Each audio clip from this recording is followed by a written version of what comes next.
Sweet, we're live.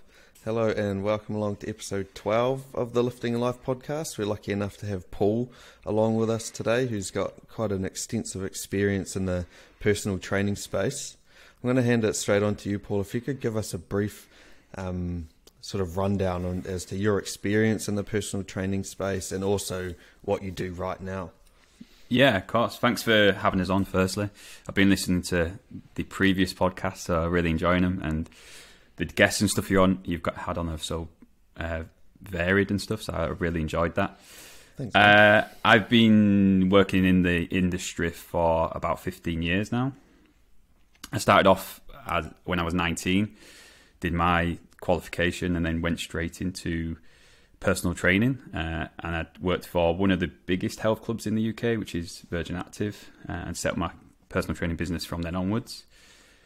I did that for like 10 years, so long stint in the in the personal training game. Normally, I think the average is 6 months, so I kind of I went pretty far in terms of that.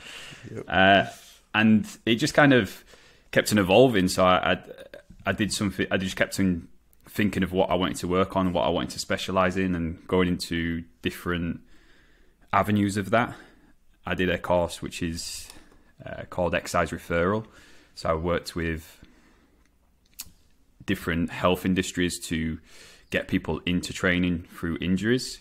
So rehabilitation side of that. I specialized in kind of lower back issues, which is one of the big things that I kind of did for quite a lot of my clients. And that was kind of towards the back end of my personal training journey. I got to the point, and I think personal trainers do this, where it was like, what do I do next? And how do I evolve this? And what's next for me and all that kind of stuff. And I didn't really know what that was. And then ended up going into like a personal training manager role, which I loved, to be fair. It was kind of helping new personal trainers start the business firstly, and then the older personal trainers understand exactly where they want to take it and what that next step is for them, which, like really, really enjoyed that. So kind of fast forward to coming over to New Zealand. I came over with my partner in 2018 and started working for Les Mills, so Taranaki Street. Did the MC role there, so the membership consultant, some more the sales and marketing side of that. I really, really liked that. It was like 2 years, but I got to that point where I was like, I'm not working with anybody. I'm not really kind of making a difference. I'm just signing people up for memberships and then going, right, cool, this is the person you go to next, and not really kind of having that input that I really enjoyed. So, and I got approached to do personal training tutoring. So I've been doing that for nearly 2 years, I think.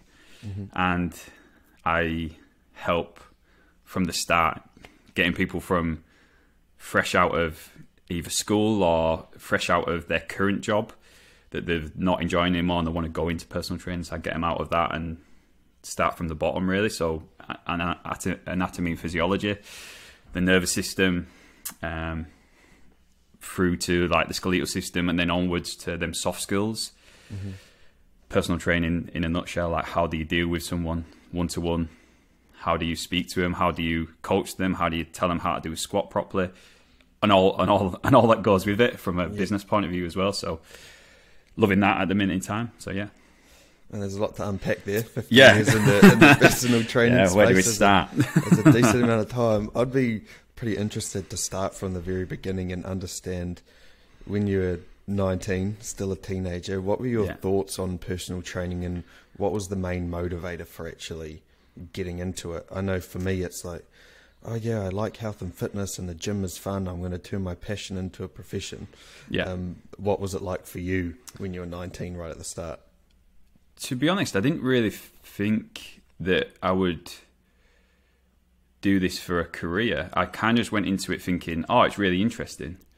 It's interesting to learn about like the body side of that, so how people move properly and that side of it.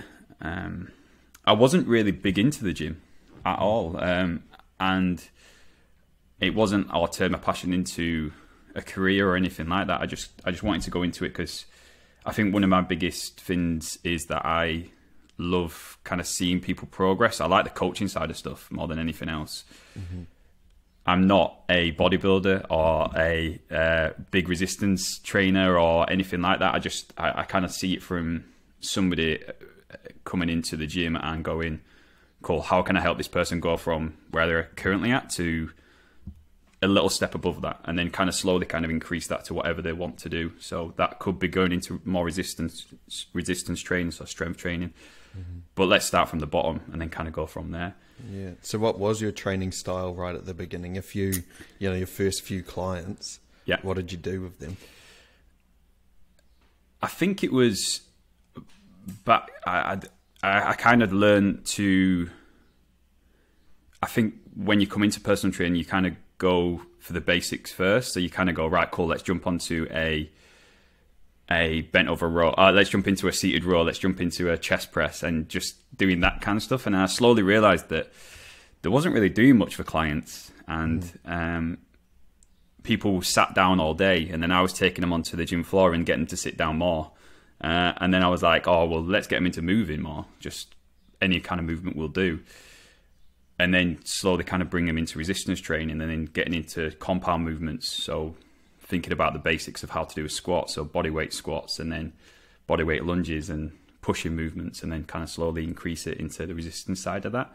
And I kind of found that quite quickly. Doing a lot of core work, doing a lot of step ups,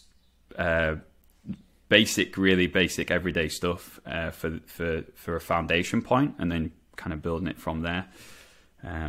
So that's kind of how I started, and it's kind of how it kept on progressing, but more, I understand it a bit more now and understand the journey a bit more. So, and with those clients that you train, in terms of them, you know, sitting down all day and then you sitting them down at the gym, that's actually quite an interesting observation.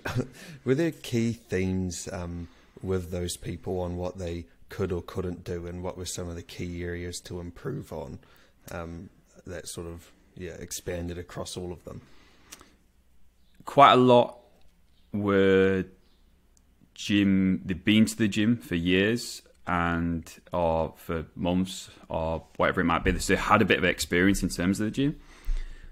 And then again, when I first started, it was like, oh, this person's been to the gym for 5 years. They must know exactly what they're doing.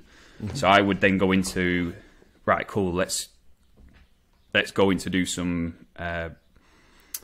machine work, and then realize that they're not doing anything right. So they would do a movement, and I'd be like, that's not right. There's something going wrong here, and I couldn't really work that out for ages. And I think from a personal training point of view, that tends to be what happening. You kind of go in thinking that people can do stuff, and then realize that it's not as good, or people haven't been as taught the movement correctly from the start. So when you actually start personal training people, that you have to kind of start from the bottom again, because you have to get the movement part right. But I was going into it thinking that people knew exactly what to do and how to do it, and then slowly realized that their movement patterns weren't there. So just on a basic level, from squats, hinging at the hips, we spend so long sitting down on a regular basis that we don't have the movement in our hip flexors to able to hinge at the hips. So that could you briefly explain what hinging at the hips mean for people who don't know? Sticking your bum out, realistically. Yeah. Sticking your bum out as far as you possibly can without bending your knees that much is the basics of it. So that movement is so important to do a really good squat, and people struggled with that because of really, really tight hips or really, really tight lower backs. And then because they've not done it for so long, that movement pattern becomes incorrect in some way. So they create their own movement pattern. If there's people listening right now who have that exact problem, that my guess is that quite a lot of us do. Yeah. What were some of your strategies to sort of improve that hip hinge and improve their mobility or sort of remove that lower back pain and stuff that they're coming in with?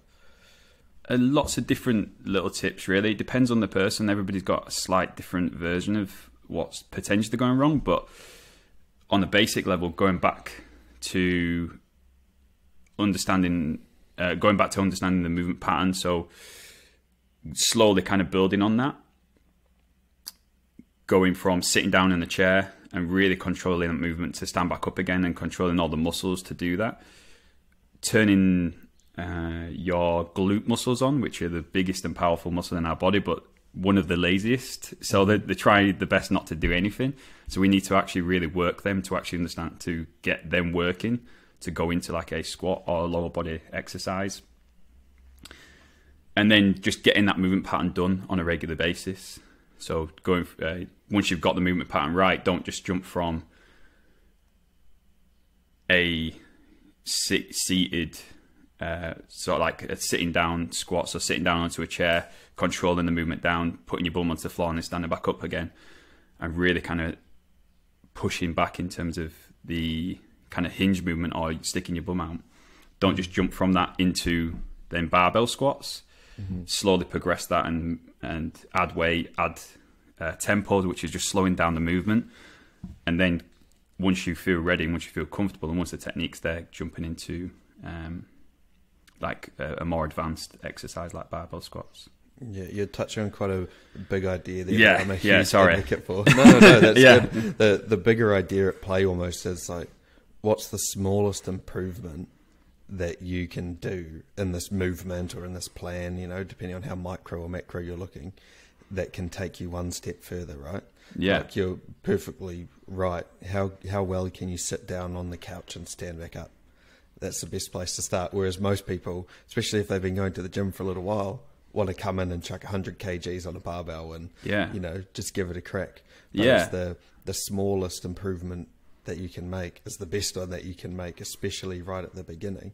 And I found when I started personal training, it was the irony is that if people had gone to the gym for a while, that was a lot more difficult more often than not than someone who's never gone to the gym before.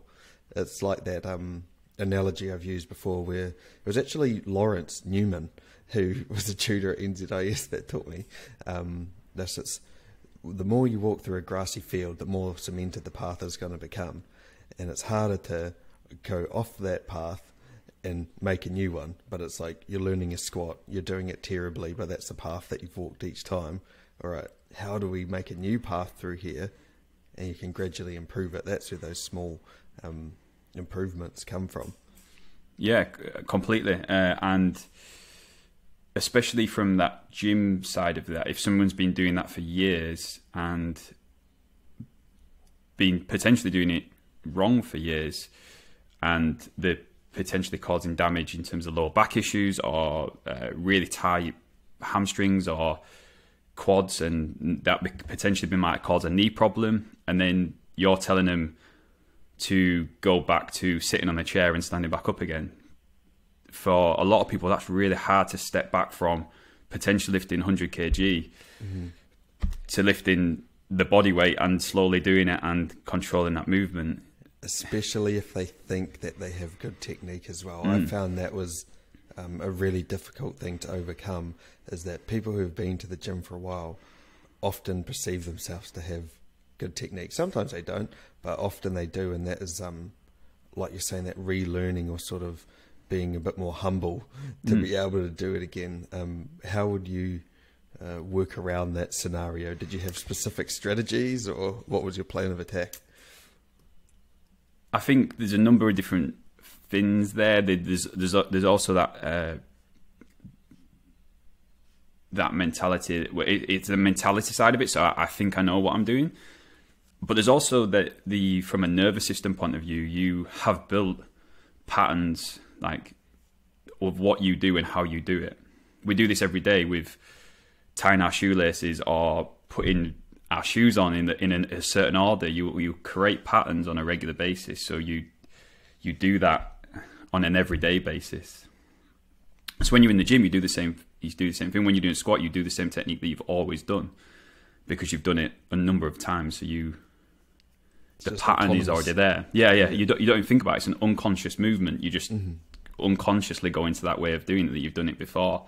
So then to create a new pattern, it's really difficult to do that. So the only way to do it is to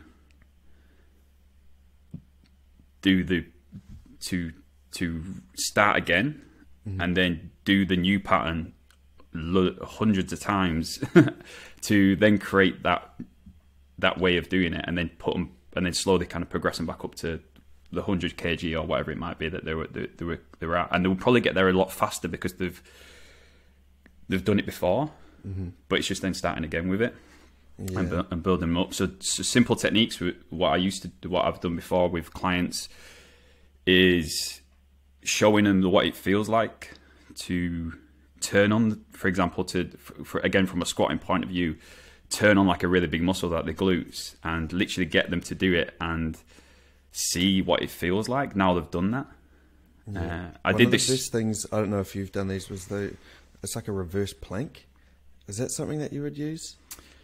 Yeah, I've done that before. One big thing is like crab walks, so putting a resistance band around your knees and then just literally walking sideways, and your bum, your glutes fire up straight away. Like I've not done it on a person yet that's not gone, oh my god, this absolutely kills.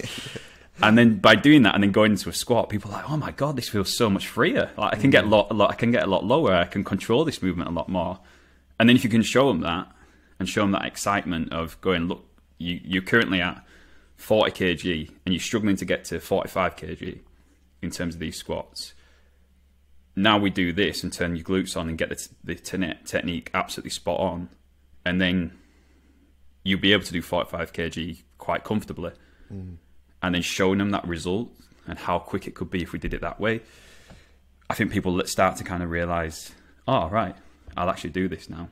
And I think that's a big thing about that warm-up side of it, which is, again, a big thing what I'm always on about is warming up correctly, turning on the right muscles, getting them excited, making sure that you're actually going through the movement patterns, and then going into the exercise. You actually get a lot more out of the movements that you're going to do by doing that.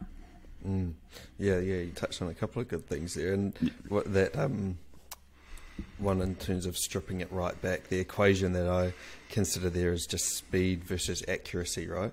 It's like the faster or the heavier you're trying to do something, the less accurate it's going to be. Whereas the lighter and the slower you do something, the more accurate it's going to be. So accuracy in terms of how good your technique is going to be. So in order to retrain that motor pattern, you just have to strip it back, right? Yeah. And in terms of the warm-ups, that's a good topic to delve into, actually. What do you consider a good warm-up? Because I know there's a lot of people who don't warm up, or they maybe just go on the treadmill, or maybe they just do some static stretching. So what would your idea of a good warm-up be? Say, make it a bit easier, if we were to do a leg day. Just stick with that theme. If you're doing a leg day, you want to activate the muscles that you're going to use when doing that leg day. So for example, the treadmill basis, so you jump onto a treadmill, you do 10 minutes on there. It's obviously going to increase your heart rate, and you're going to use your legs to power you to do that. Obviously, the run, for example. But then when you come off there and then start doing lunges or deadlifts or squats, you're going into a really complex technique to try lift that bar. In terms of a deadlift, try lift that bar upwards and putting probably quite a lot of pressure into your lower back, because you're probably not getting as low as you probably could in terms of that hinge movement.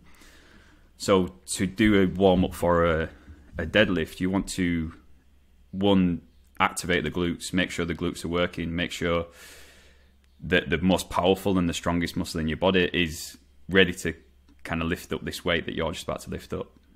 Then you want to work on the other parts of your muscles, so hamstrings, quads, in whatever way you can. So again, getting them moving, getting them mobilized and ready to go. So again, your hip joint, we sit down all the time, so our hips are very, very tight and don't move that well. But the second movable joint that we have in our body, so getting them to move in different directions, we always go forward and back, but try go side to side, and then increase the heart rate, and then go through the techniques that you're actually going to go through, the movement pattern that you're actually going to go into. So for example, you might do like a single leg deadlift, really big on the stability. You have to kind of turn, you have to activate your glutes to do that, and you have to go into a deadlift technique, and then you slowly increase the weight, and then you go into your deadlift that you were just about to do. And by doing that, you get more benefit out of doing that movement pattern than you would do if you just went straight into it. If you just ran on a treadmill for 10 minutes, then went into some deadlifts. So for me, that makes complete sense. And it might seem self-evident, but if someone just said to you, like, yeah, but what are the actual benefits of warming up? Like, how is it actually going to make my session better? How would you explain that, do you think? Depending what angle they're coming from. So if they're wanting to increase the amount of weight they're lifting in terms of a deadlift, I would say you'd be able to lift more. You'd be able to do more reps at for example, on your current rep max for a 80 kg deadlift is 6 reps. You'd be able to get to 8 by doing that, because you're getting the muscles working more. You're getting them ready to work. You're then, by the time you get to that, what your current max is, your body's ready to go. It's excited. The muscles are raring to kind of pick up something heavy, and if your technique's good enough, you'll be able to do that quite comfortably. We need to get ourselves into the point of increasing blood flow, getting our body ready for exercise.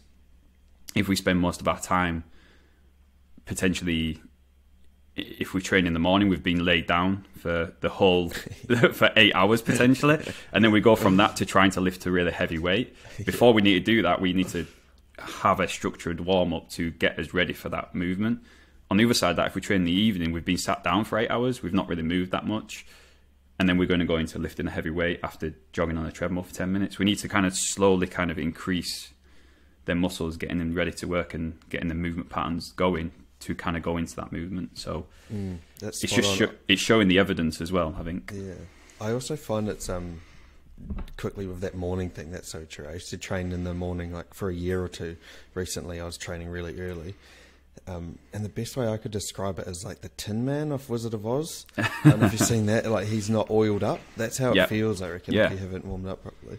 But that's so spot on. And what I also find with warming up is it's the physical benefits like you've explained, but I reckon it's also the psychological benefit too. So if you're training in the morning, you might still be a little bit tired or whatever, still waking up. So that gets you into the mode of, okay, I'm here to train. And then same in the evening, if you've just finished a day at work, you need to kind of have a bit of a transition period almost, and the lying down, just doing some movements, doing some hip rotations and stuff, and just being in that space can get you mentally prepared for your workout too.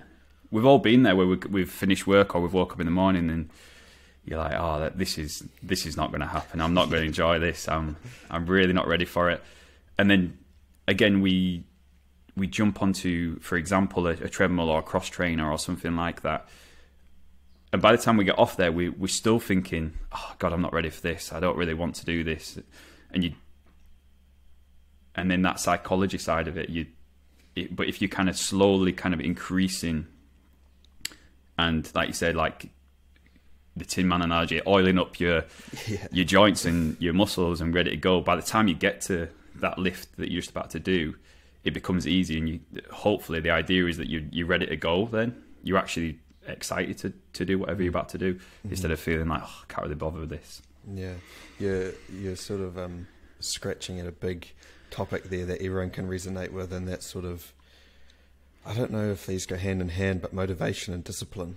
As a personal trainer, I'm sure probably almost every one of your clients at one time had a struggle with their motivation or their discipline to stick to their plan. What are some of the key strategies that you use to help encourage people and keep them sort of turning up and sticking to the plan that you created? Again, I think everybody's different, so I think you have to tailor that to everybody. Some people are really excited about when they're in the mindset of, I can't really bother this. You have to challenge them and kind of call them out, if that makes sense. You have to like give them a ring or drop them that text, or keep them motivated, keep the accountability there. But on the other side of that, sometimes I've had sessions where someone's come in and they're just not feeling it. They've had a rubbish day at work. The boss has been annoying to them. They've had a really crappy email just before they've got to work, and they've had to deal with that, and they've come in and the mindset's just not there.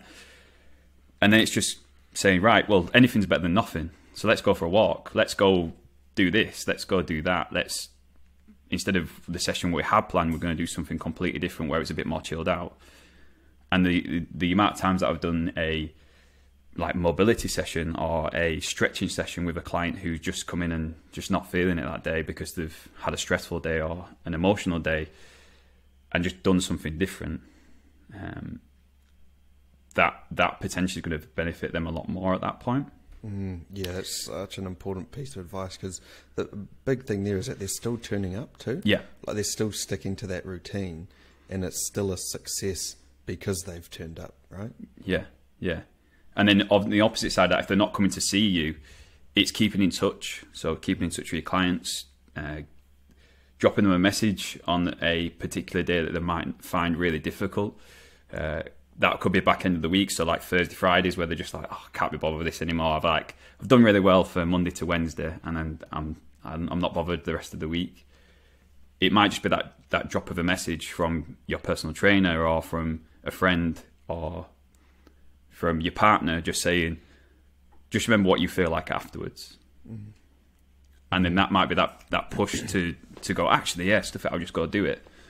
And again, it might not be this thing that you had planned because you might not be ready for that. It might not be a big lifting session or going to the gym. It might just be coming home and going for a walk. And anything is better than nothing if you're doing exercise. It doesn't mean that you have to do something really hard. It could just be a nice and slow kind of walk instead. Yeah, and the crucial thing there is that makes it so accessible for everyone. And some people need like you said at the beginning, they're like, nah, like, you can do it, come on, like, don't be lazy, go to the gym, you can do it. Some people need that, and some people sort of thrive off that. But sometimes that's really counterintuitive for some people. Like, you want to make health and fitness and the gym too, if they go to the gym, you want to make it accessible for everyone, right? Sometimes that can be a massive deterrent if you as a personal trainer are just real hardcore and you don't have any sympathy for anyone. Yeah, 100%. And also that the gym is, if you've had a stressful day or you're just feeling a bit down or a bit rubbish, the gym is quite an intimidating place to come to. If you're coming, especially, let's say 5:30 at night, and Les Mills, Taranaki Street, there's potentially 2,000 people there, and you've had a rubbish day, and that's not potentially where you want to be at that point. But going home and sitting down for another 2 hours after you've been sat down for potentially 8 hours at work, is that going to benefit you? Or would a 30-minute walk somewhere, or a nice kind of relaxing yoga session, or something similar to that be beneficial for you and you feel better from it? So that could be an add into your day that you feel you stick into that routine and you'll feel better from it. So that's where the psychological and the physical are so intertwined, right? Yeah. So if I came to you as someone who, I don't know, maybe has been to the gym or been involved in fitness before, but either way, I come to you and I'm like, man, I just can't find the motivation to start, losing the weight that I want to lose. Like, can you please help me? What are some of your first steps or strategies going to be as a personal trainer? Find out what used to motivate them. If they did used to be active in some way, whatever that might be, if that was from school, if that was from earlier years where they used to enjoy playing sport, or they used to enjoy the gym, or whatever it might have been, whatever they used to enjoy and whatever they used to feel motivated by, use that as their motivation in some way. I think a lot of clients that I've worked with are 30 plus male guys who used to play sport. They used to turn up and do five-a-side with their friends, five-a-side football with their friends, or touch rugby, or play some kind of team sport. And then they used to be able to balance that. their lifestyle, their food choices, their drink choices with the exercise that they used to do. And then for whatever reasons, injuries, life gets in the way of that because they've had kids, they've bought a house, they have to pay a mortgage, they've a whole list of responsibilities. Yeah, and the responsibilities kick up. They've now a manager somewhere at work, and they can't really just turn up at the 7 o'clock evening kick around with their friends as they used to do. Mm-hmm. So use that as their motivation that they used to have to add into their life in some way or the other. So, for example, with some of my clients, I would do, for example, football drills during our sessions, mm-hmm. and that would kind of motivate them to keep coming back and play games with them. So it was like, right, I'm going to bring a rugby ball to the session with me, and we'll literally just pass that around when we're doing a bit of warm up and stretches. We'll think of exercises that incorporate that, and by doing that, they've still got that sporting motivation there. That's such a refreshing perspective too, because I guess I enjoy weight training a lot, so that's my enjoyment, but I also enjoy sport, so I could see how that would make it accessible. And maybe if you do have a couple of mates or even by yourself, one thing that you could do to incorporate more fitness or steps or activity into your life is to just play a game. I think sometimes people approach fitness goals with a lot of seriousness, which is, I suppose, you do need an element of that. But at the end of the day, if you're working 9 to 5 days a week and not doing any physical activity, something like going to the park and kicking around a ball or passing around a ball is a lot more energy expenditure than sitting at home on the couch. 100%. And like one of my clients recently, he loves running. He does a lot of running, and he got to a point where he had a lot of knee problems because of the knee running, the running that he was doing. So it was putting a lot of pressure on there. So I've been working with him for 6 months or so, and we've kind of worked on mobility. We've worked on him lifting weights because he really enjoys that. He didn't realize how, because our first conversation was, what do you want to do at the gym? And he was like, I don't like weights. And I was like, okay, we'll stay away from that. Knowing in the back of my head that he probably does like weights, but he's probably doing the wrong kind of weights and not enjoyed them. So we kind of slowly went through techniques, went through the basics, kind of what we've just been speaking about, and got him into resistance training. But the other side of that was, he mentioned in our first consultation that he loved basketball. He used to love basketball, he used to love playing, but because of life, because of 2 kids, a responsible job, and injuries, that he couldn't do that anymore. He couldn't play what he wanted to do. So some of the stuff that we put in place for him, he bought a basketball.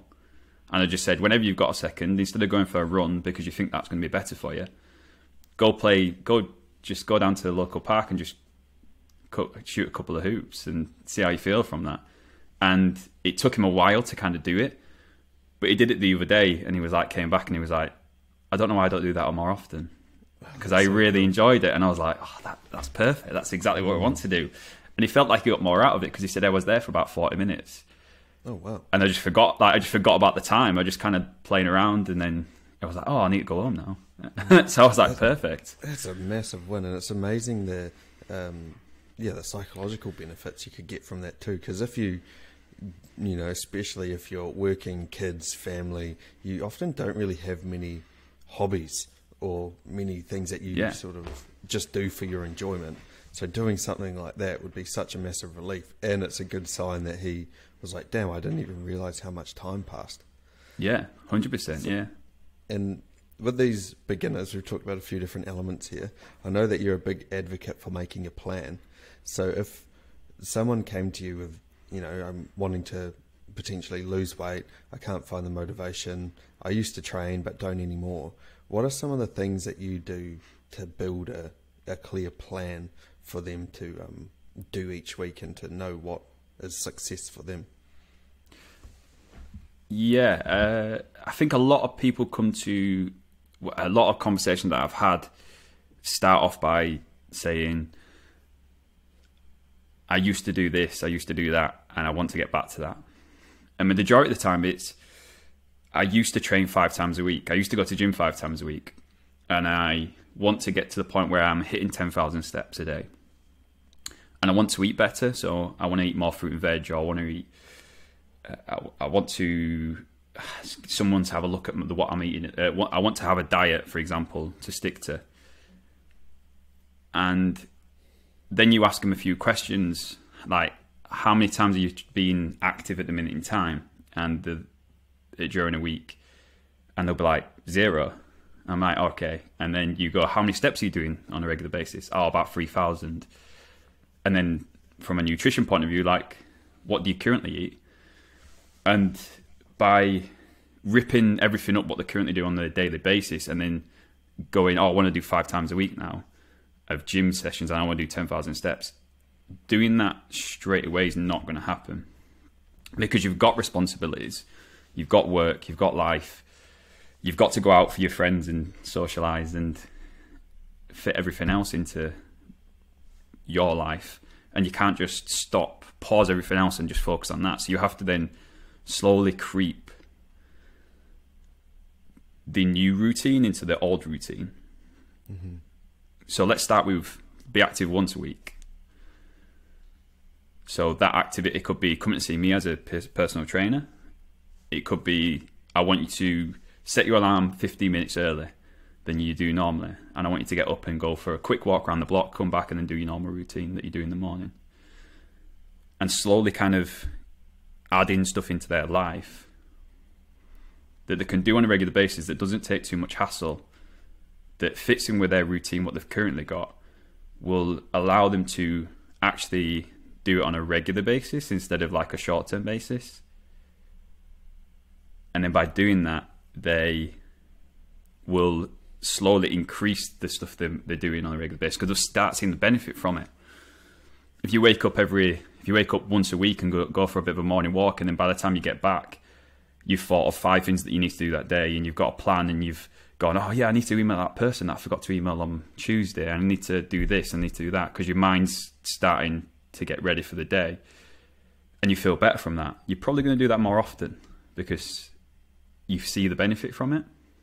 So it's, instead of starting from 0 and getting to 5 times a week in the gym, it's starting from 0 and going, let's go to the gym once. Let's increase the amount of steps you're doing on a regular basis by adding something into your life, like instead of getting the bus to work from the stop that's outside your house, get the next bus stop on. And this all sounds really basic stuff, but these are the things that actually kind of help you lose weight. Going to the gym 5 times a week and not being consistent with it is not going to help you. But increasing the amount of little steps you do on a daily basis, and then slowly kind of getting into the pattern where you go in once a week, then building it up to twice a week, then building it up to 3 times a week and enjoying it, and then being consistent with it is how you're going to kind of lose weight. Yeah, man, you got me writing down so many notes. What you're saying, I resonate with it so much. The first thing I jotted down is a piece of advice that I heard, which, I don't know, it's kind of a bit of a paradox, or it sounds stupid, but it's like, aim lower. Set your goals lower, especially for people who have gone to the gym or like used to do sport competitively or something and then haven't for 5 years.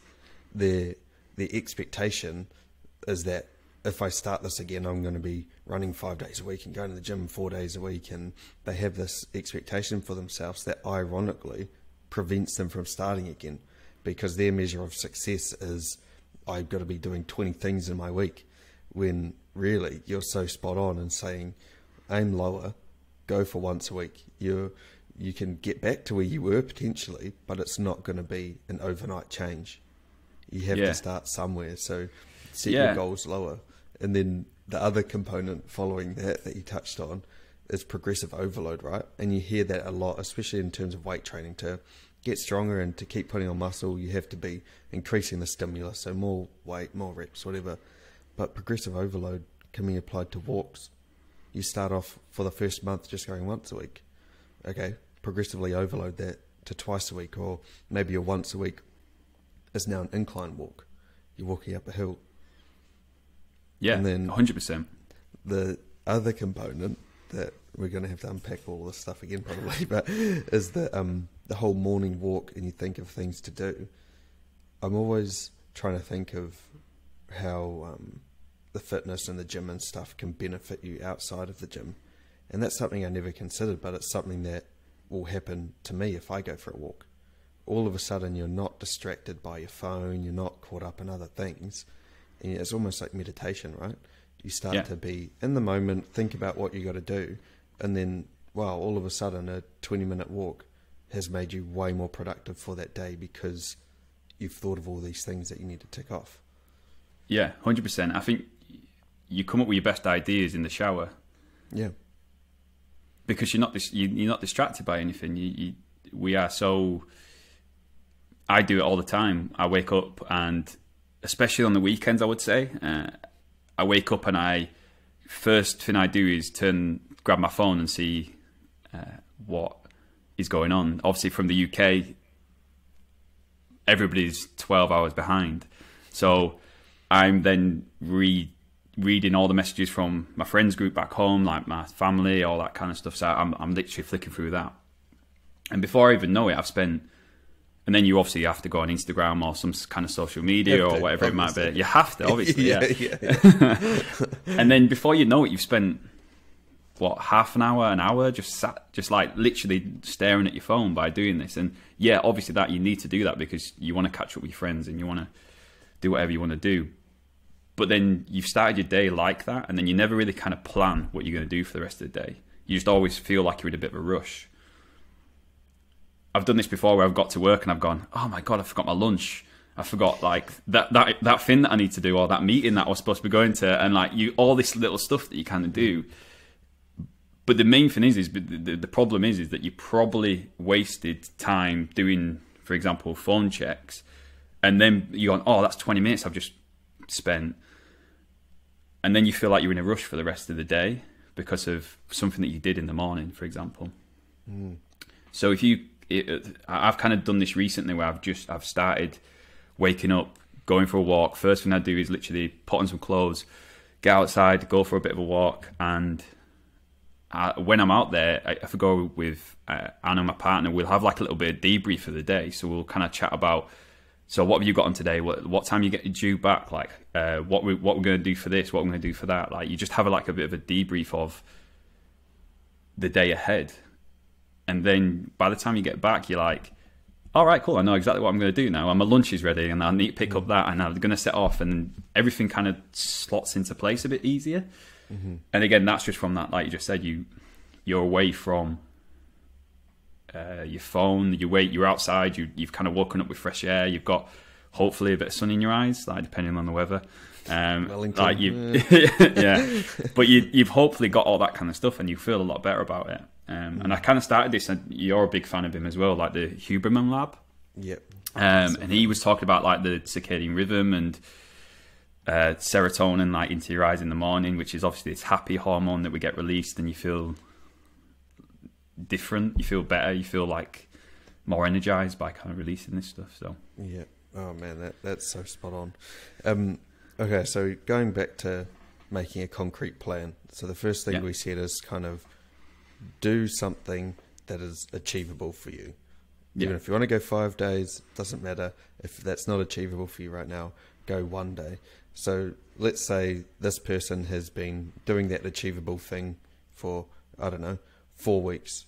What is sort of the next step that a person could take in their plan once they've found that, okay, this 1 or 2 day thing is really achievable for me now. I'm ready to step it up. I'm ready to take the next step. What would you next implement? The next achievable thing. From 2 days, let's go 3 days. Let's do something 3 days a week. It could be anything. What do you enjoy? What have you enjoyed from the last 4 weeks that you will enjoy again? If that's coming to the gym and doing some resistance training, let's do that. If that's going, if you've really enjoyed the morning walks or that afternoon walks or that after work walk or whatever it might be, let's keep doing that. Like you said, that overload thing, we as personal trainers think as overload as resistance training, but it's ripping that rule book up and saying, right, how can we overload a yoga session? How can we overload whatever it might be? Like, how can we make that better? So what if it gets to the point, let's say, where their goals aren't necessarily in line with the next achievable step? Say, I don't know, I got a wedding coming up. I want to look real good in my suit or my dress. So to do that, we're going to need to do more than just a few walks a week. Yeah. How would you have that conversation with someone where, like, you kind of, if you want to achieve this thing that you're wanting to achieve, you actually need to be going to the gym, or you need to be doing this? Yeah, I think if it's something more specific like that, then you need to kind of up the game a tiny bit. But again, I think you need to up the game in a responsible way that somebody's actually going to sustain. There's no point up in the game if you can't sustain that. Firstly, I think it's starting off by finding out where the person is currently at, so the starting point of their goals. So yes, I want to achieve getting into that dress or that suit for my cousin's wedding. So where are you currently at with that, and where do you want to be? So I'm at size 36 pants and I want to be in 32 pants. Okay, that's a 2 size drop that we need to focus on. Then we know that would take potentially losing, say, 0.5 kg a week is a really good sustainable thing to lose. So let's target 0.5 kg a week. Let's look at stuff that's going to do that. So if we need to increase the resistance side of training, then that's what we're going to do. We're going to add another session in there which is going to increase that. If for whatever reason life gets in the way and you were supposed to go to the gym on a Tuesday and you didn't go to the gym on a Tuesday, then what's the backup plan? What's plan B? Where else can we fit that in? Could we go home and could you buy, for example, a kettlebell on a couple of resistance bands, and then do what you was going to do because you can't fit at the gym in when you get home? And it might not be as hard a session, but it's still something. And then that Tuesday session is going to turn into a Saturday morning session. As long as you fit it in that week, that's kind of what we're aiming for. And it's making it sustainable for their life. It can't just be as easy as going to the gym for 2 hours every day and make it, because that's realistically not sustainable for most people. So for a lot of people love that. So if they love it already, get them to keep doing it. But if they can't sustain that, then you need to kind of relook and replan and make it easy for them. It's almost like it's so dependent on the goal. There's like a baseline that, I don't know, I think everyone should just be doing some form of fitness in their week. 100%, how much or how often, but if your goal is more specific than that, or if it needs to be more specific than that, it's kind of like there needs to be less leniency in the plan, and there needs to be more measures put in place too, like tracking your body weight, or like doing measurements, or taking progress photos or progress videos in order to know if you're being successful, if you're achieving the plan, or if you're achieving the thing that you want to. I think you need to set the goal. So for example, if that is 36 down to 32, then you know exactly where you need to get to. You set, like, let's say that will take 2 months, 3 months, 4 months to get there. You need then to make smaller little targets, weekly targets. Then weekly targets could be anything from completing all your sessions that week. And that's like a tick in the box. Like a frequency goal, right? Yeah. I think those are so important. So that's like, right, I need to do 4 sessions a week because I need to get down to this 32 kg that I'm aiming, this 32 waist size that I'm aiming for. So then you need to have like a responsible target to aim for. So cool, I'm going to tick that box for 4 sessions that week. I've done that. And then my other target might be increase my steps. I'm currently doing 4,000 steps a day. Right, let's get that to 6,000 steps and let's keep it there. And if you go above that, amazing. Like, but don't go below that. Mm-hmm. And then again, another tick in the box. And you can do that with lots of different stuff, from weight loss to measurements to progress reviews to taking photos of yourself in them pants day 1 and then day 2 and then week 1, week 2, week 3, week 4, and seeing the progress. And then you can move that on from there. But having them, you can't just rely on them. You need them other little things, them other little tick boxes to kind of like put in place as well, so people can say, "Oh, look, it's not working, but I'm doing but I'm not getting demotivated by it because I'm ticking all my other boxes." Yeah, and that's almost like if the plan isn't working, you have obvious variables that you can adjust. If you're doing a random amount of output, a random amount of input, it's hard to know what variables you need to adjust. But if you're consistently, sticking to your input, sticking to your output, and it's not working, okay, cool. Let's increase the output, or let's, decrease the input. You have measurable things that you can easily adjust at that point. Yeah. And I think that's a big part of that is that the energy in versus energy out in terms of weight loss, so like calorie in versus calorie out, that calorie deficit is realistically simple maths. Well, simple-ish maths, depends on how good a maths you are, but it's balancing them two things to lose weight. So if your calorie intake is this amount, then we need to make sure that your calorie out base is at this amount. So we need to increase the amount of times you're walking per day, the amount of steps you're doing. Look at what you're eating and try to turn that into more complex versions of food. So like your white rice to brown rice, and your brown pasta into your white rice, and see if we can kind of like change that to increase how many calories we're putting out. And then obviously you have to do a bit more training in terms of the gym side of that, or home workouts, or whatever it might be. I always say that losing weight is so much more psychological than physical, because you have to have the discipline to stick to the plan. And I've often used this analogy from an experiment that I heard about. And the way the experiment goes is that a rat will run faster to the cheese when it has a cat chasing it. So it's going to go faster to the goal, or want the goal more, if it has something chasing it. But it was actually Huberman the other day. He talked about a study that found that the same analogy basically applies to people. We're going to have a greater desire and drive to achieve a goal if we're running away from the thing that we don't want to become.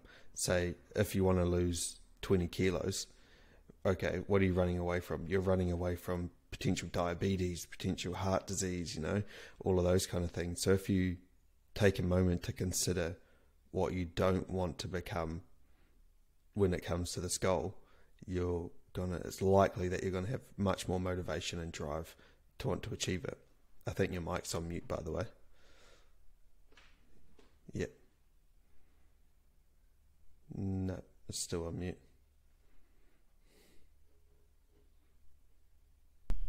Yep, I gotcha. We're back. Yeah. To kind of even add to that as well, like it's also that you get lots of different hormones released when you do exercise. And again, this is a Huberman thing that I kind of use quite regularly, is that finding the exercise that's going to give that person more hormone release. So there's another hormone called dopamine, which dopamine is another happy thing, which is kind of going to make us want to do that thing over that whatever that might be, over and over and over again. If you don't enjoy the exercise that you're doing, you're not going to want to do that over and over and over again. The amount of clients that I've had before who say, "Oh yeah, I'm running like 4 times a week," and I'm like, "Do you enjoy that?" And they're like, "No." And I'm like, "Why are you doing it then?" Yep. And it's like, well, change the form. Don't do that if you don't enjoy it. Don't do it if you can't sustain it. Change the format. Like. Yeah, but where that comes from, I think, is that they heard this thing one time that running is good for weight loss, so therefore, well, I guess if I want to lose weight, I just have to go running. But then there's that education piece that comes in. How about you cycle, or how about you swim, or how about you, like we're talking about, go and kick a ball around, play some basketball. It doesn't have to be this thing that, like, you've heard one time this person say that, "Oh, I lost heaps of weight when I went running." Yeah. Or maybe it just seems to be the most obvious and accessible thing is just to go running, because everyone has access to somewhere to run, I assume. Yeah, but everybody has access to a lot of stuff. So if you can't afford a gym membership, or a gym membership is too far away, it's too inconvenient from you leaving work to going home, there's literally no gym in between, then you can go to a store and buy a kettlebell and some dumbbells and literally do that in your living room. And if you've got like a bit of guidance in terms of what you're doing and you enjoy that side of training, you're going to do that more often. But find what you're going to enjoy, and you'd find what you're going to enjoy on a more regular basis. Yeah, and that's actually a good point. That could say that if the barrier for someone getting to the gym was not having the confidence, having no idea what to do at the gym, which is completely understandable. Yeah, the amount of clients that you deal with like that is untrue. So it's a weird place if you don't know anything about it. A good place to start could be getting a kettlebell, pair of dumbbells, and some resistance bands. Yeah, and looking up some video exercise tutorials on YouTube, doing some stuff at home, and building some confidence. And then maybe after a couple of months, you go into the gym so you can sort of take your goals to the next step. Yeah. Yeah, again, it's always that overloading. It's like, I've done this for so long and I'm not receiving results anymore. The normal case is that you've not stepped it up. You've not overloaded that in whatever way. So you've not increased the weight on the simple term, but the other side of that is not increased the reps. Or for example, you could also kind of like just slow everything down again. So again, what we're going back to at the start, you decrease tempo, go back to the basics, really slow the movement down, and that could create overload as well. So there's like lots of different ways to do that, and potentially might not be able to do all that at home, because obviously you don't have like a fully furnished gym. But like gaining that confidence to start off with, like you just said, it could be that stepping stone to going into a gym on a regular basis. Yeah, and just to touch on progressive overload once more, my sort of simple way of articulating is that you can't put your body under the same stimulus over a long period of time but expect your body to change. Yeah, your body just wants to adapt to its environment, and that's the simple way of explaining progressive overload. Yeah. You're giving it a consistent amount of more stimulus than what it can necessarily withstand or what it's comfortable with. Yeah. You're pushing it outside of its comfort zone over a long period of time, and that's how you're going to facilitate some sort of change. Yeah. Now, you've touched on injuries and rehab and stuff like that a few times, and that's kind of an area of interest or expertise for you. Can we sort of jump into that a little bit, and I don't know, maybe just start off by you, I don't know, just explaining your experience in that sort of rehab or injury space? Yeah, I think it all started off with a client really who, she salt of the earth really, like one of my favorite clients to work with. She was the type of person who did everything for everybody else, and she was a primary school teacher who was coming to retirement, and it got to the point where her lower back, her knees were just not great, and she would struggle to do everyday tasks, walking up steps,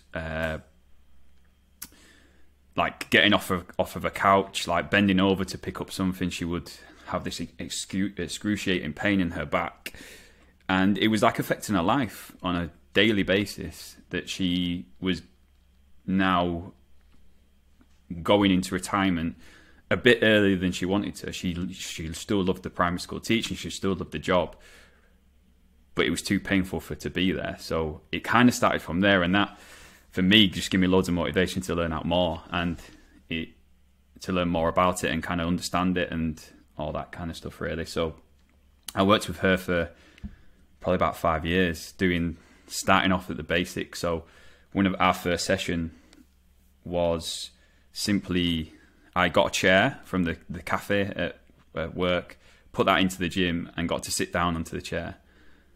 And then I got to stand back up again. And I also put like a little step in front of her. And the first exercise was sitting on the chair, standing back up again, and stepping up onto a step.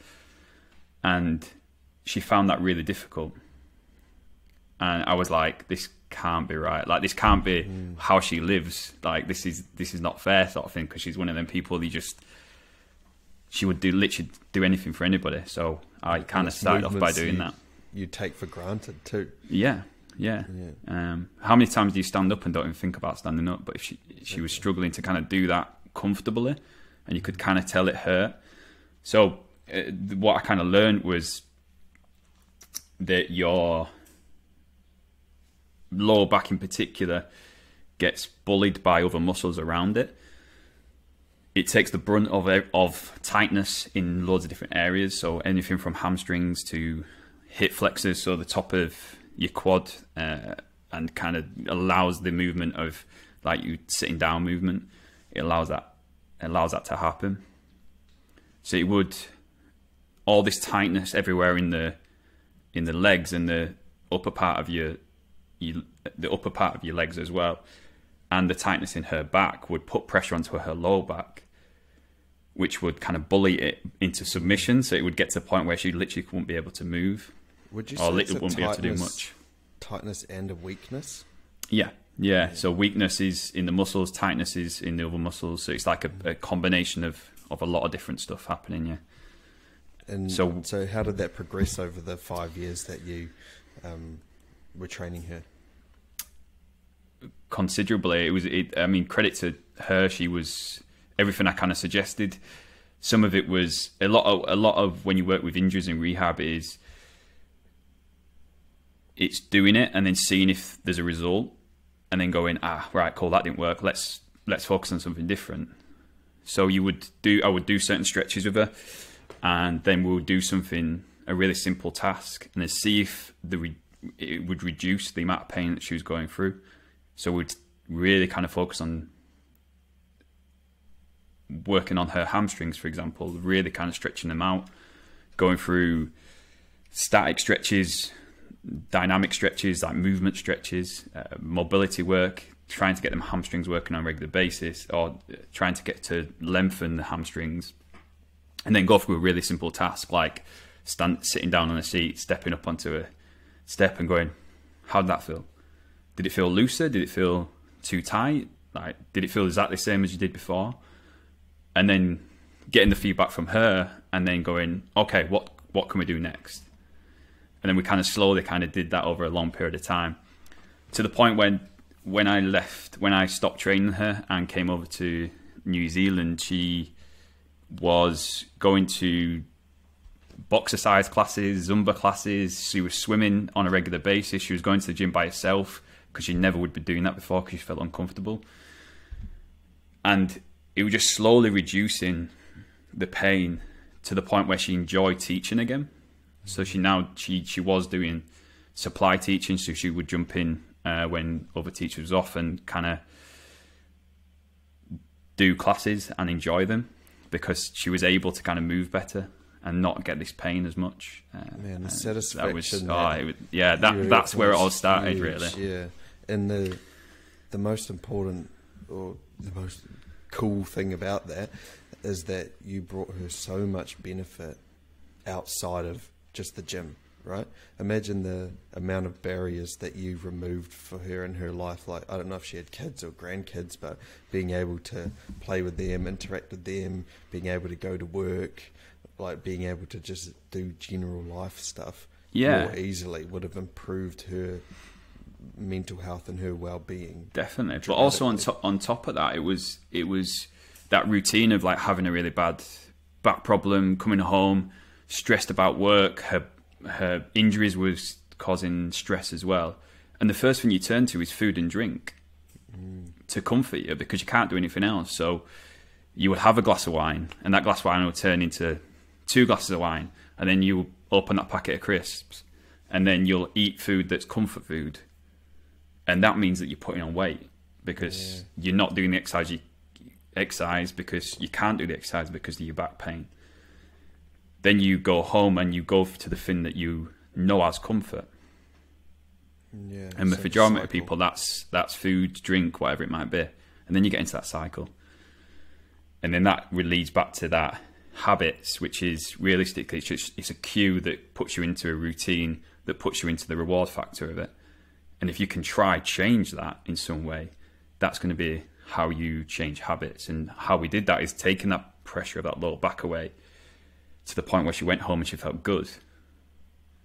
Which means that she wouldn't turn to the food that she would normally turn to. She would be like, right, cool, what can I do? And that was like, oh, let's go for a walk, or let's go to the gym, or her and her husband, let's go do something that they couldn't normally do, because she would come back and she'd be like, I can't do anything, I just need to sit down and relax.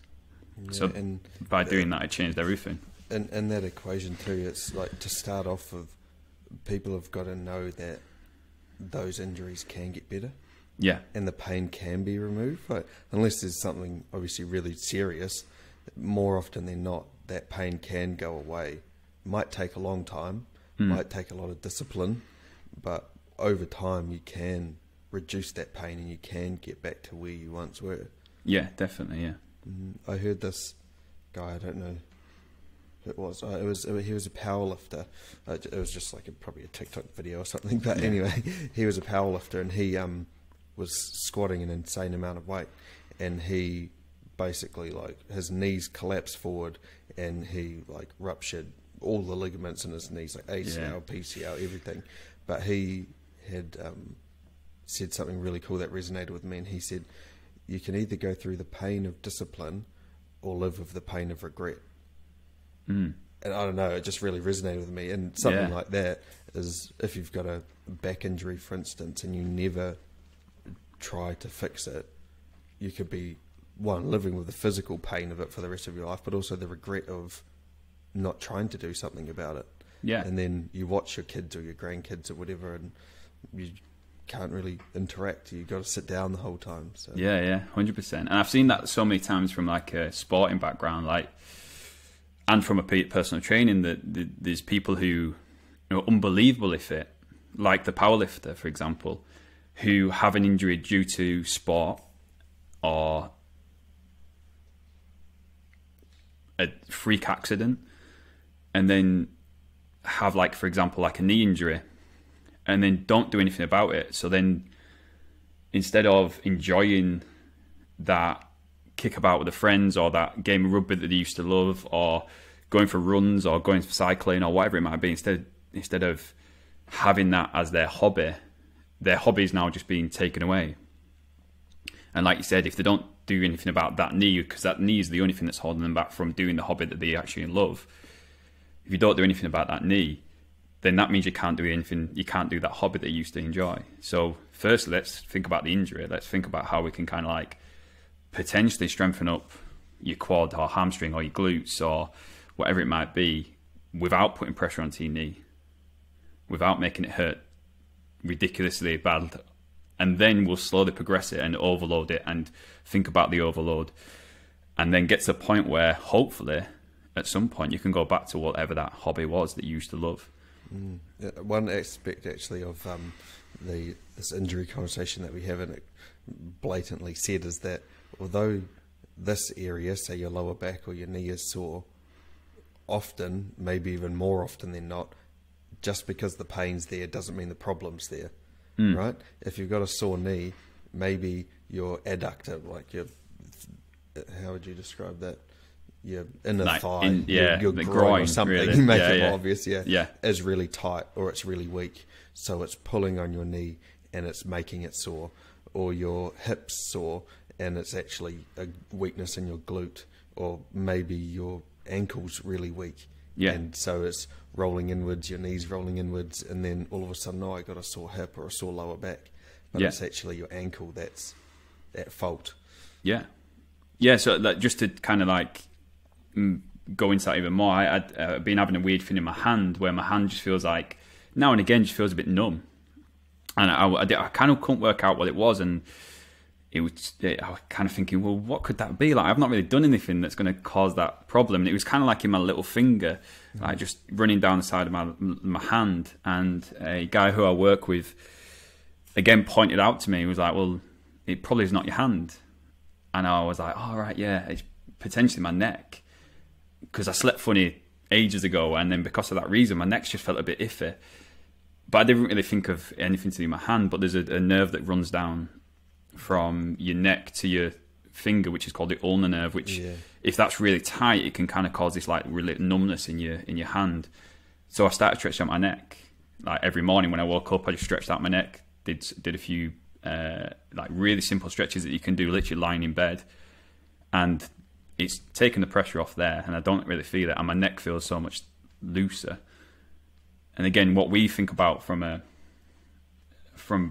at the minute in time, and the way we kind of work as humans, is we spend a lot of time sat down at computers typing, and we get headaches and problems and neck pains and other stuff like that from being in one position for so long, which potentially just could be that your neck's super tight, and there's a lot of muscles down there. Tight neck, or if you do some stretches, that the problems that you have on a regular basis might get taken away.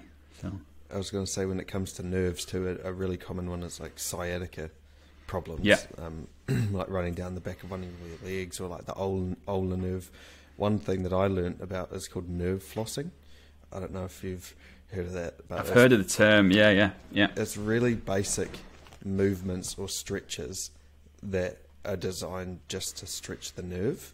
So if you search it up on YouTube, nerve flossing, it can be really beneficial for like the sciatic stuff or the ulnar nerve stuff. But I sort of a more easy way potentially of understanding this, and it's, say if your house is leaking and the leak is coming from this certain point in the roof or the wall, it doesn't mean that that's the point where the hole is, right?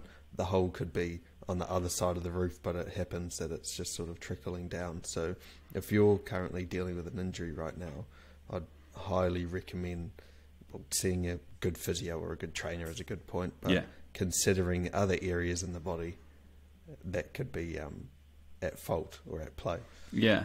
What I also have seen from that point of view is, I've done it again loads of times. I've gone to see physio, and they've said, "Oh, do these, and these stretches," and then I've gone, "Oh, brilliant, I'll do them." And then 2 days later, I've not done any of them stretches. 5 weeks later, I've not done any of them stretches. And expected, and nothing's changed. And from a personal training point of view, what I kind of used to do is, I used to be like, "Right, have you seen a physio before?" And they would say yes or no. If they said no, I would say, "Go see a physio." See the physio, let them know that you're working with a personal trainer, and just say, "Can you get all the notes, or like, can you get all the exercises that you've recommended to this client, and can you pass them on to me?" So I would get my clients to pass on the exercise that they do with a physio, and then I would make them do that in their warm-up. That's so good. Because they wouldn't do it. Again, I'm coming from my point of view, because I know I wouldn't do it on a regular basis. So I'm guessing that person's probably not doing it on a regular basis. And the amount of people that I've worked with who just like, "Oh yeah, I went to see a physio and I've learned all these exercises," and I'm like, "How often are you doing it?" And they're like, "Never." Or like maybe once a week. And I'm like, "All right, okay." So if I force you to do them in our session, and I'm going to take you through them as a warm up, you're probably going to benefit from that, because that means you've gone from 0 to 1 times a week that you're doing it.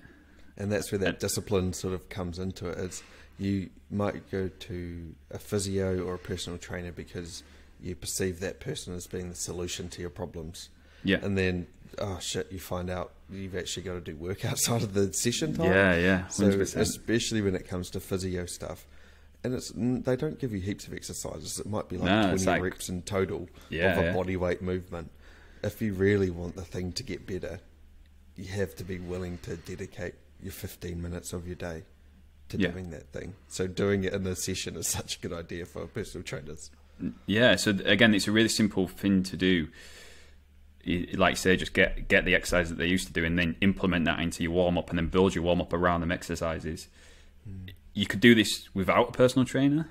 So you could go to the gym, and instead of doing what you normally do when you do your warm-up, do them exercises and then build some other bits around it.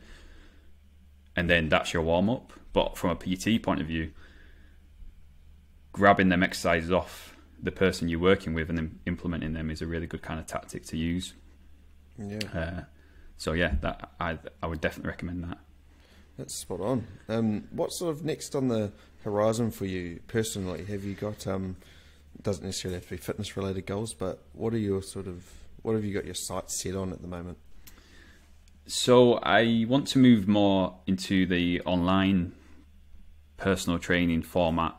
I love doing the one-to-one stuff, and I don't want to ever drop that, because I've dropped it once before and I then missed it and then just kind of went back into doing one-to-one stuff again. So it's not going away from it, but I also want to add the online version of that to it.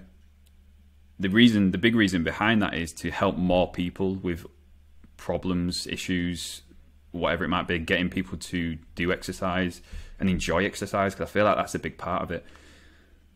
So I want to do that. That's kind of my next step, and I'm kind of going through the process of doing that now, and just kind of building my understanding of how to do the online version of it, because I've been so one-to-one focused for so long. It's trying to start again and going back to the basics, and same as we've been talking about with exercise, kind of go back to the basics and then kind of find that new avenue from the online point of view.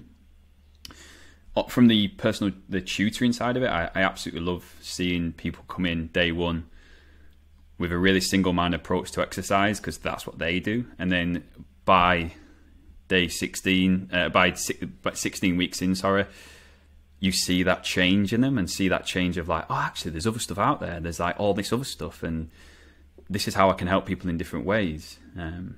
So I love that side of it, and then helping people go from brand new trainer to past that 6-month part is something that I want to help out with as well. So new trainers who are struggling with an identity and knowing what to do and how to get clients and how to help people, I want to kind of help them to run their business better and then go help other people. So I want to kind of like step into that game as well. I've started doing that and started helping out with a few clients or a few kind of trainers in the industry and doing that as well, which I've kind of enjoyed as well. So just finding a way into that and helping people out.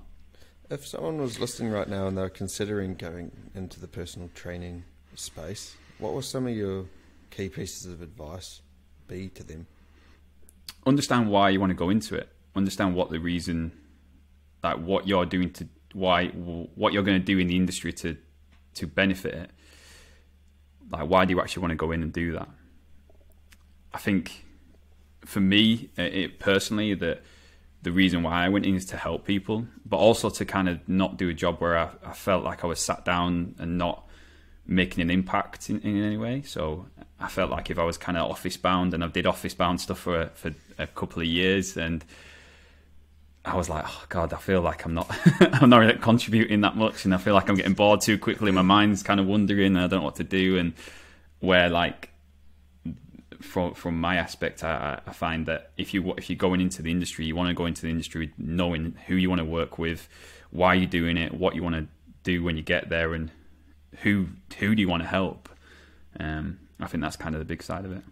That's awesome. And what you've kind of already said too is coming into it with a open mind as well, right? Like how you talked about how students will come in and then 6 months later their whole perception of personal training and how to train people has completely changed. So although you might be real into the bro split, chest, biceps back, most people I'd say aren't going to be into that. So but also it's probably not going to benefit that many people as well. So if you're coming, if you currently do, like you say, like your split of like push pull, whatever it might be, days, and then when you do that, potentially is not going to benefit that person that much.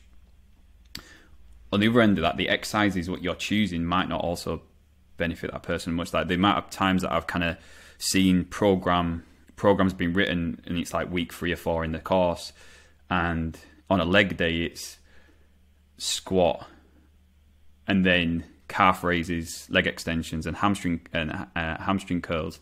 And then when I've asked the actual profile of the person you're dealing with is Bob, who doesn't really do much from day to day, hardly moves that, and is very office bound.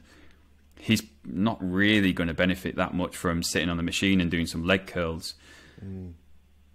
So how can we change that way of thinking? Because that's very kind of bodybuilder, hypertrophy sort of style of training, which is perfect if somebody wants to increase muscle mass and see change in certain areas. But for Bob, who's general population, who doesn't move that much, that's not going to benefit that person. So how can we move that person more to get the benefit out of exercise? Yeah, and for the trainer there, because I guess I'm speaking for myself, is that you need to understand that, yeah, you might be the best trainer at teaching someone how to do a leg curl. Yeah. And you might feel like that's you giving the most amount of value to the client, but what is the value to the client? Like, what value do they actually need? Oh, Bob just needs to move better, and he needs to move in a different plane. It's not just hinge movement. So, yeah, although you might feel like you're providing the most value by explaining a leg curl really, really well, he just really needs to sit down and stand up off a chair, or he needs to do a body weight lunge. You might not feel like you're working very hard or, you know, showing your value, but that's actually what that client needs the most. 100%. Yeah, and I think the one thing I always go on about, and I kind of talk about this on a tutoring basis from day one, is that we have 3 planes that we move in. Going back to right from the start here, so we have like a sagittal way of moving, which is like that kind of normal frontwards and backwards, like your squats and your lunges and your press ups, like anything that's going to swing forward and back is a sagittal way of moving. Then you have like a transverse or twisting movements that we can kind of do as humans, or like normal, like, and then we have that frontal movement, which is literally just forward and like side to side. So side to side movements, like lateral movements. So when you're writing a program for someone who's general population, try kind of have a split of 80% of that is going to be sagittal. So if you're doing 6 exercises, 4 of them are going to be a sagittal movement, because we do that on a regular basis. We do all that movement patterns. We need to do that. And then 10% should be a transverse or twisting motion of some kind. Because if you're twisting, that means you're activating your core. So your core is working a lot more. Your core is obviously your abs and your lower back, but that's going to obviously, and your back muscles. So that's going to work a lot more if you're twisting. And then the other percentage of that is lateral movements, so side to side. How often on a day-to-day basis do you twist and do you do side to side movements? You don't, but that means you're not working the muscles that could be worked if you do them movements. So if we can kind of do that and implement that as a trainer, that means they're working more. That means they're working more muscles, which means they're going to benefit more from doing that. Yeah, exactly. And when you're thinking twisting, it doesn't have to be like a Russian twist with like a medicine ball. It can be, say, resisting the rotation movement, which is like, say, if you got a cable and you walked out sideways with it and you have to press it out in front of you, but you can't rotate. That's still activating those muscles because it's trying to rotate. So it's like an isometric hold for those muscle groups, right? Yeah. So it could be anything that's avoiding twisting, like purposely avoiding twisting, or actual twisting. So either one is absolutely fine, but getting someone to do that is going to benefit them as well. Like those on the cables as well, those wood chopper exercises, coming up from the ground or sideways or down. Or, man, that's perfect. I don't know if there's anything else you want to chat about. I feel like we've covered I think we've covered a lot, key info there, I really enjoyed it, man. If people want to check you out, I know you started your Instagram, was it 4 weeks ago, you said? Yeah, 4 weeks ago, yeah. So pretty new to the Instagram field, so I think I missed the boat. No, mate, it's all right. You need to get on TikTok and YouTube Shorts. Yeah. That's where you need to go. Right, okay, sound. And what is your Instagram handle? Is it just Paul Jennings? Oh, just Paul Jennings PT, yeah. I'd encourage people to come and support you 4 weeks in, show some love on Instagram. Yeah, exactly, yeah. Please do. That's awesome, man. No, thanks heaps for coming on. I really appreciate it. I really like how you're a big advocate for making exercise accessible for everyone. It's not just dudes who want to come in and get bigger and stronger. That's cool too. But there's a whole heap of other people out there who just need to be walking or just moving. And I really like that you are a big advocate for that. Cool. Perfect. No worries. Thanks, bro.